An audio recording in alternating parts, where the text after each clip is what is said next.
Shalom Ubrachá. Nossa aula de hoje é sobre a festa judaica que se aproxima, Hanukkah. Hanukkah é uma festa muito interessante. Todas as festas judaicas aconteceram fora de Israel. Recebemos a Torá no Monte Sinai, fora da Terra Santa. Lá recebemos a festa de Pesach, da saída do Egito, que também era fora de Israel. A festa de Sukkot, que também lembra as nuvens que cobriram o nosso povo, protegeram o nosso povo na saída do Egito. A festa de Shavuot, que foi a entrega da Torá no Monte Sinai, fora da Terra Santa, fora de Israel. A festa de Rosh Hashanah, Yom Kippur. E todas as festas judaicas, as festas da Torá, recebemos elas fora de Israel. E as três festas, as três principais, que nós tínhamos que subir para Jerusalém, para o Beit HaMikdash, que são Pesach, Shavuot e Sukkot, elas comemoram, estão demarcando um fato que aconteceu fora de Israel. Temos festas então da Torá, todas foram dadas fora de Israel. Temos festas, duas festas de Rabanan, que nossos sábios instituíram quando elas aconteceram. A primeira delas foi Purim. Purim aconteceu já depois da destruição do primeiro Beit HaMikdash, já uns 900 anos depois, uns mais de 850 anos depois da entrega da Torá.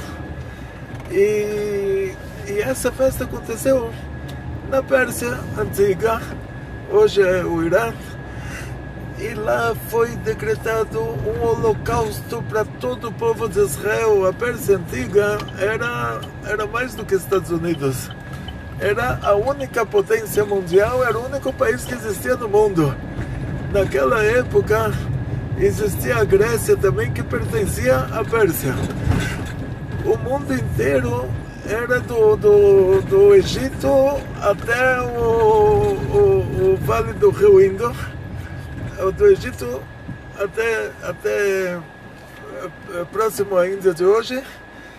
O mundo inteiro era isso que existia. Quer dizer, os persas, eles dominavam 127 países, que todos os 127 países eram os únicos países que tinham no mundo.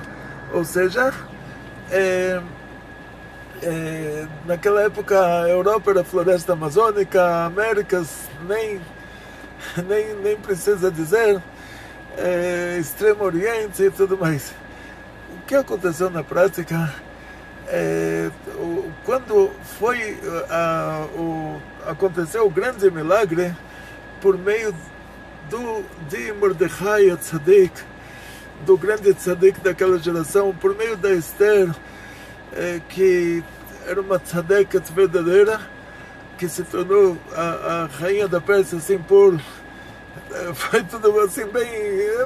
Hoje não é uma aula sobre Purim, então quando a gente chegar lá vamos falar sobre Purim, mas foi decretado, os sábios da época decretaram essa festa de Purim, acrescentaram uma festa na Torá, vamos dizer assim.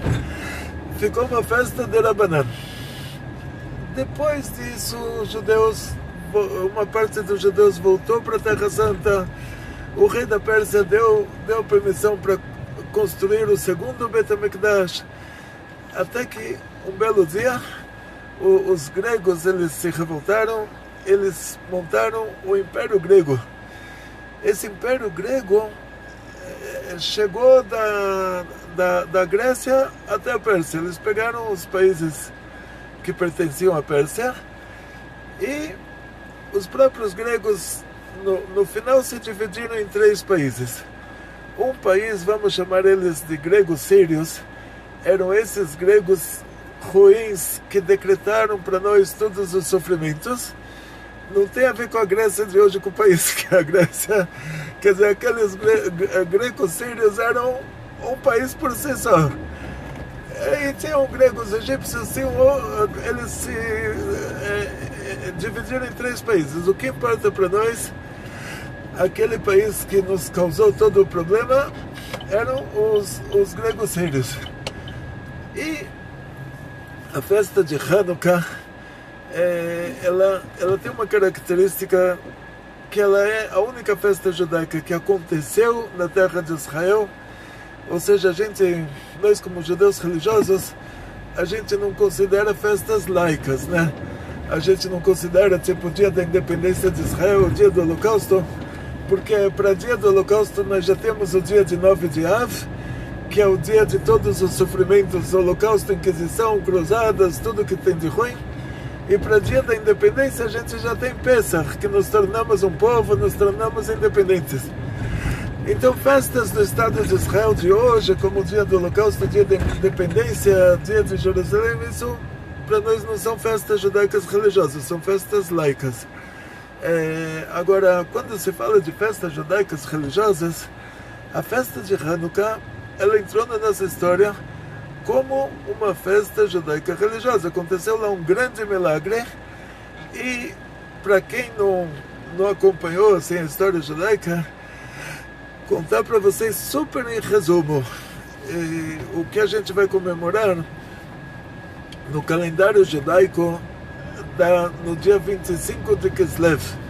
A palavra Hanukkah no hebraico não tem números indo-arábicos como tem no Brasil, ou não tem números árabes como tem no Irã. Os números em hebraico são as próprias letras, que cada uma delas tem um valor numérico. Então a palavra Hanukkah vai ser dividida em 2 palavras. Hanu quer dizer acamparam, quer dizer já não estavam mais em guerra, e a segunda palavra Chav-Hei, que equivale ao número 25. Chav é 20, o Rei é 5. Então eles acamparam, quer dizer, eles ficaram livres da guerra no dia 25 de Kislev. E a história de Hanukkah, muito em resumo, é assim, se nos conta o Shulchan Aruch também, que os gregos, eles impurificaram todos os azeites do Bet HaMikdash, e nosso povo lutou contra eles. Éramos poucos contra muitos, éramos pessoas boas contra pessoas ruins. Tem muitos detalhes lá, éramos fracos contra fortes. Hashem fez um milagre muito grande, conseguimos expulsar os gregos da terra de Israel. Ficamos um pouquinho independentes, e aí já vieram os romanos, quer dizer, a gente...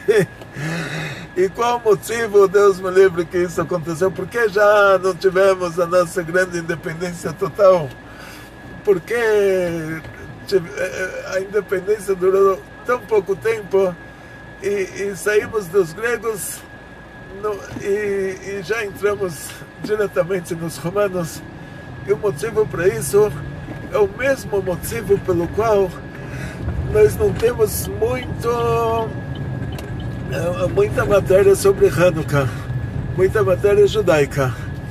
Ou seja, tem histórias de Hanukkah de um historiador romano, o Flávio Josefos, que era um judeu que passou para o exército romano, não é confiável, tipo assim, jornal de Israel, da época, né? Então tinha o jornal de Roma, tinha lá jornalista romano, era um judeu. E não necessariamente que ele já viveu numa época, ele não viveu na própria época de Hanukkah, ele escreveu histórias talvez que ele ouviu, mas que ele já ouviu de milésima mão, tipo, e escreveu coisas que ele achava que era. Então a gente não tem histórias verdadeiramente confiáveis sobre Hanukkah. E qual o motivo para isso? O Rabbi Yehuda Nassi foi um grande tzadik. Ele escreveu a Mishnah, ele escreveu a Torá oral. A festa de Hanukkah fazia parte dessa Torá oral.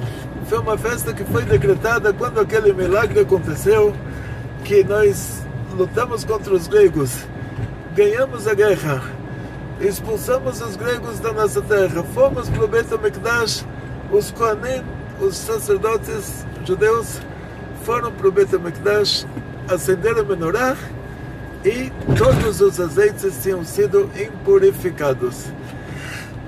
Eles encontraram um potinho de azeite com o selo do Kohen Gadol. Então isso foi um milagre do primeiro dia.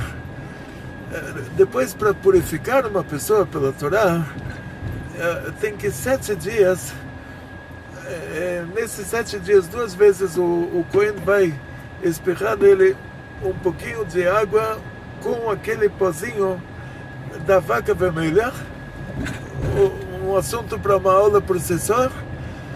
Então leva 7 dias para purificar uma pessoa que tocou no morto, que passou por um lugar onde tinha alguém morto e tinha uma árvore cobrindo, ou tocou num túmulo, ou tocou numa espada, que mataram alguém com essa espada.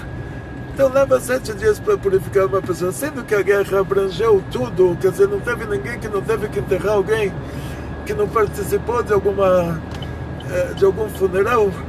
Então todos estavam impuros, impureza de mortos. Então levava 7 dias para purificar as pessoas, mais um dia para fazer o azeite, então levaria 8 dias para fazer esse azeite puro para acender a menorá. Aí por causa disso, Hashem fez um milagre. Deus fez um milagre que aquele potinho de azeite que duraria para acender um dia, aquele potinho que foi encontrado por milagre no primeiro dia, duraria para acender aquele primeiro dia, ele durou 8 dias. Então 8 dias quer dizer, o milagre do primeiro dia foi encontrar o potinho, não foi o milagre do azeite, porque azeite para o primeiro dia tinha dentro do potinho, mas o fato de encontrar o potinho já foi um milagre. E os outros 7 dias foi porque aquele azeite durou. Tem 2 opiniões. Uma opinião que eles acenderam e continuou aceso, outra opinião que eles dividiram o potinho. Eles sabiam que ia levar 8 dias para ter o azeite puro. Eles dividiram o potinho em 8, e cada dia o que daria para 1 hora durou 24 horas. Então tem essas 2 opiniões. Mas o que a gente sabe, que a gente está comemorando em Hanukkah o fato de aquele azeite ter durado 8 dias. Muita história sobre Hanukkah a gente não sabe. Novamente, voltando para o Rabi Yehuda Nassi. Rabi Yehuda Nassi, ele era um descendente do rei David. Quando os macabeus expulsaram os gregos, eles tinham que dar o reinado, essa função de rei, para um descendente do rei David. E a função de Kohen Gadol, sumo sacerdote, eles pegariam para eles, que eram as 2 funções mais importantes no nosso povo.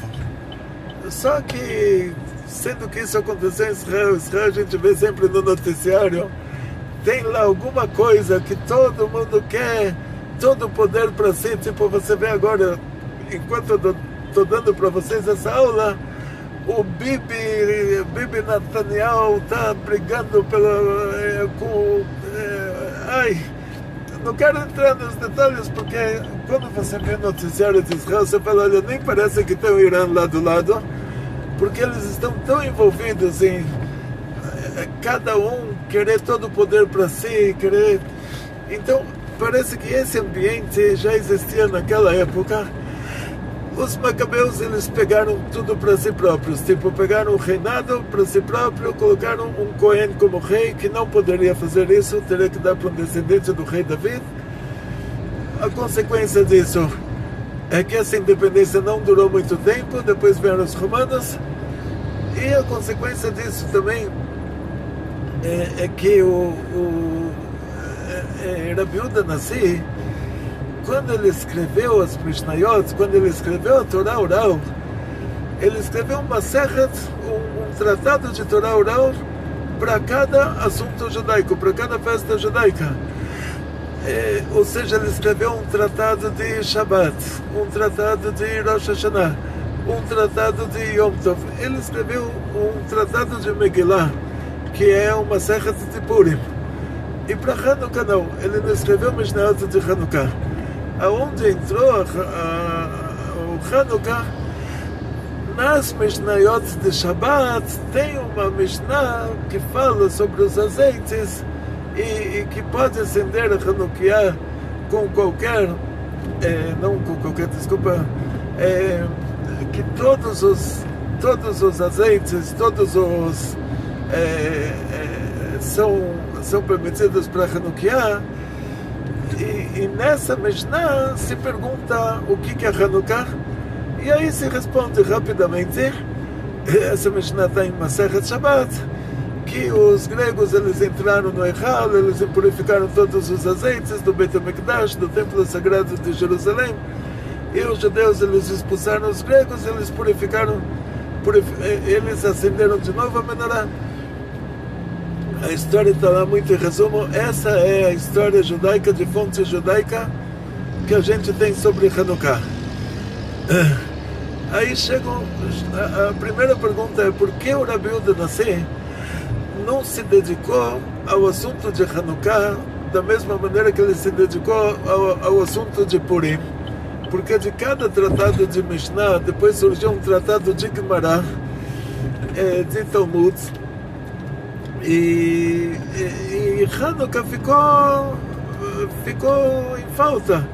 Não tem nem Mishnah de Hanukkah e consequentemente não tem Gemara de Hanukkah. Ficou tipo uma festa assim que...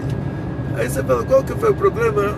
Aí dizem que, sendo que o Rabi Yehuda Nasi, ele vinha da família do rei David, e os macabeus, depois que aconteceu para eles todo aquele milagre, ainda eles pegaram o reinado para si próprios e não deram para a família do rei David. E quando nossos sábios falaram para eles: olha, o Cohen tem que ser Cohen, sacerdote tem que ser o sacerdote, mas o rei tem que ser da família do rei Davi. Aí eles falaram: não, a gente acredita só em Torá escrita, na Torá escrita não está escrito isso. Então eles deram origem a essa ideologia que depois virou o cristianismo, de acreditar só na Torá escrita e não acreditar na Torá oral. Então, por causa desses motivos, tem quem diz que por causa desses motivos o Rabi Yehuda Nasi não escreveu um tratado de Mishnah sobre Hanukkah. E aí as histórias que chegam para a gente sobre a guerra de Hanukkah, uma história ou outra a gente pega como verídica, tipo porque ela é necessária para Halachá, ou seja, o motivo de as mulheres serem obrigadas a acender velas de Hanukkah também, como os homens, porque a filha do Yochanan Cohen Gadol, ela cortou a cabeça do general dos gregos, tem uma história inteira lá, e então, sendo que as mulheres também participaram daquele milagre, então elas também têm que acender velas de Hanukkah, elas também fazem parte da festa. Então, na prática, assim, uma historinha ou outra entra por causa da Halachá. Mas o lado história mesmo, as fontes não são judaicas da maioria dessas histórias, então a gente não tem como confiar. Quer dizer, até o Midrash, que é uma história judaica, que ela tem uma fonte 100% judaica, de vez em quando o Midrash pode ser uma parábola, ele não vai falar: olha, vou contar uma parábola. Ou de vez em quando o Midrash pode ser um exemplo, ele não fala: olha, essa história é um exemplo. De vez em quando o Midrash pode estar dando um ênfase, e ele não fala: olha, vou dar um ênfase. A história aconteceu, mas não dessa maneira. Eu vou enfatizar aqui, vou falar: olha, não sei, tipo Moshe Rabbeinu no Chumash próprio, ele fala que tinham cidades com muralhas até o céu, e nossos sábios falam que é uma linguagem de ênfase, que as muralhas não eram até o céu, quer dizer, de vez em quando até a própria Torá usa essa linguagem. Então, o que dizer, se até o Midrash, que é uma história com fonte 100% judaica, ela já tem esse problema, que a gente não sabe se a história aconteceu de verdade ou não aconteceu, se é um exemplo, se é uma parábola, se é um ênfase, ou se ela aconteceu ou não aconteceu daquela maneira, aconteceu muito menor. Quanto mais uma história que não tem fonte judaica, que a gente não tem como confiar. Simplesmente, a não ser uma coisa que os rebes eles trazem essa história, quer dizer que eles viram lá em cima que a história era verídica, e eles contaram aqui embaixo. Quer dizer, aí a gente acredita na história porque foi o Rebbe que contou, mas não porque o Flávio Josefos, que era um judeu aí, que era um jornalista do Império Romano, ou outras pessoas que a gente não sabe, não vê, a gente não vê isso, não pode falar que a história de Hanukkah é essa. O que a gente sim dá um ênfase é o lado alágico de Hanukkah, tipo, acrescentar luz. Cada dia você acrescenta uma vela. É o lado espiritual disso, que a gente tem que sempre acrescentar no estudo da Torá, sempre acrescentar no cumprimento dos mandamentos divinos. O fato de os macabeus terem procurado, fato verídico, deles terem procurado acender a menorá com azeite puro.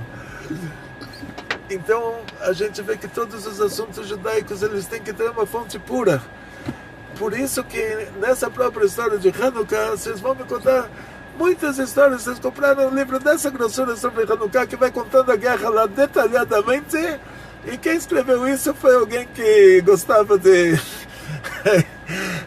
não sei, aí hoje em dia tem romances, né? Romance, a pessoa escreveu lá um romance.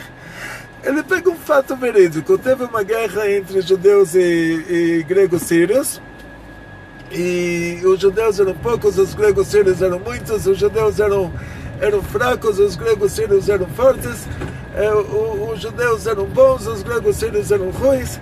E ele pega esse fato e agora ele vai escrever um romance de Joãozinho perdido na floresta encontra uma tropa de gregos sírios e ele joga dá uma estilingada e vai escrever um romance em volta desses fatos. Então, afinal das contas, a pessoa que escreve um romance, ele vai falar, olha, baseado em fatos verídicos. Só que os fatos verídicos que ele tem é o fato de que os judeus eram poucos, os gregos eram muitos. Se os judeus eram fracos, os gregos eram fortes. Então esses são os fatos verídicos. Agora ele vai escrever um romance inteiro e vai falar que foi uma história verídica. Só que tudo que ele escreveu não é uma história verídica. O que é verídico disso é que teve uma guerra entre judeus e gregos. Os judeus eram poucos, os gregos eram muitos. Mas todo romance que ele vai escrever, que o Macabeu encontrou com a Macabeia, e toda aquela história de amor e de terror e todo o filme americano que ele vai fazer em volta disso, nada disso aconteceu. O que aconteceu foi só que teve uma guerra de poucos contra muitos, de fracos contra fortes. Então por isso a gente não vai dar um ênfase em Hanukkah, nunca vamos dar um ênfase ao lado história, vamos dar um ênfase ao lado velas, ao lado luz. Outro motivo para isso, que agora vai ser o motivo principal, aí agora se foca, como diz. Outro motivo para isso é que se não tivesse o milagre das velas, nós simplesmente não teríamos o que comemorar. A festa de Hanukkah seria um dia de luto, não seria um dia de festa. Por quê? Porque no exército grego tinham muitos judeus. Tinham judeus que os gregos, quando eles publicaram a revolução deles, o lema deles era que os persas eram os opressores e os gregos são os libertadores. Então, o fato de eles virem conquistarem um país e eles falarem, olha, agora trouxemos para vocês cultura, esporte, vamos construir aqui um estádio e você vai poder correr sem roupa dentro do estádio, e é uma coisa muito importante, e você vai arremessar um disco e dar um pulo de vara e todos os esportes, e muita gente viu nisso cultura grega, tipo, falou, olha, no judaísmo você estuda a Torá, aqui você corre pelado com um disco de ferro e joga, olha que cultura, olha que coisa importante. Claro, muito mais importante do que estudar, não é? Então, o que aconteceu na prática é que muitos judeus passaram para o lado dos gregos, e eles também lutaram contra nós, e eles também perderam a guerra junto com os gregos. Nós éramos poucos, eles eram muitos, E infelizmente, quando você dá uma flechada do outro lado, você não sabe, aquele grego vestido de grego, você não sabe se ele é judeu ou não. Mas a gente sabia que uma parte do exército grego eram judeus que se chamavam de Mityavenim. Mityavenim quer dizer os judeus, como tinha os gregos sírios, tinha os gregos judaicos, os gregos judeus. Então, esses Mityavenim, eles também morreram na guerra, também perderam a guerra da gente junto com os gregos deles. Então, se a gente fosse comemorar a vitória da guerra, teria que ser um jejum. Tipo, que um judeu matou o outro. Entende? Porque não tinha escolha. Imagina o exército do Irã vai atacar Israel, Deus me livre. E no exército do Irã também tem judeus. Como você vai saber quem é judeu e quem não é? Está todo mundo vestido de iraniano. Então, na prática, é isso. Se tivéssemos que comemorar a vitória da guerra, essa festa não seria uma festa, seria um jejum. Então, Hashem fez um milagre muito grande de fazer esse milagre do azeite, o milagre das velas, para que a gente tivesse o que comemorar. Então, nós vamos dar um ênfase na festa de Hanukkah, não ao lado história, porque o lado história não tem nenhuma comprovação, não tem nenhuma, assim, ele não tem uma... A gente vai dizer assim, tá bom, teve uma guerra, agora você vai me contar detalhes, todo um romance em volta disso, não precisa me contar o romance que eu sei que é um romance. Vamos nos focar no que é Hanukkah. Por isso diz o Mishnah em Masechet Shabbat, Mai Hanukkah, o que é Hanukkah? Então, a Mishnah pergunta, o que é Hanukkah? Então ela fala, os gregos entraram no Bet HaMikdash e purificaram os azeites. E quando se fortaleceram os Hashmonaim, os Konim, eles conseguiram vencer os gregos, eles foram lá e encontraram um potinho de azeite. Nisso a gente vai se basear, e todas as nossas aulas sobre Hanukkah vão ser baseadas nesses detalhes. Que de um potinho de azeite pequenininho, que ele estava totalmente oculto, que você encontrou ele por milagre, disso pode ter uma festa judaica que ela se espalhou pelo mundo de tal maneira, com uma força tão grande, que dizem que na Europa antiga não tinha, no cristianismo não tinha Papai Noel, não tinha enfeitinhos de Natal, e os cristãos antigos na Europa, eles viam que nessa época de Hanukkah, que é a época que tem as festas dos cristãos, nessa época o rabino velhinho, a sinagoga estava cheia de luzes, cheia de luzes, o rabino velhinho dava presentinhos para as crianças, a gente chama isso de Hanukkah Geld, e as pessoas viam isso, viam toda a sinagoga está enfeitada, toda a sinagoga está cheia de luzes, o rabino velhinho está lá dando presentinhos, e disso eles já copiaram tudo que está acontecendo agora, festas de fim de ano. Começou na Europa. Se você for para outros lugares de cristãos também, tipo, não vão ser... Você vai ver que isso não acontece dessa maneira como acontece no Brasil. O que está acontecendo no Brasil, eu vou com a minha filha para o shopping, tem todos os enfeites, eu falo para ela, olha, estou enfeitando o shopping para Hanukkah. Festa das luzes. Festa das luzes, a gente não precisa se preocupar, já estão fazendo os enfeites para nós.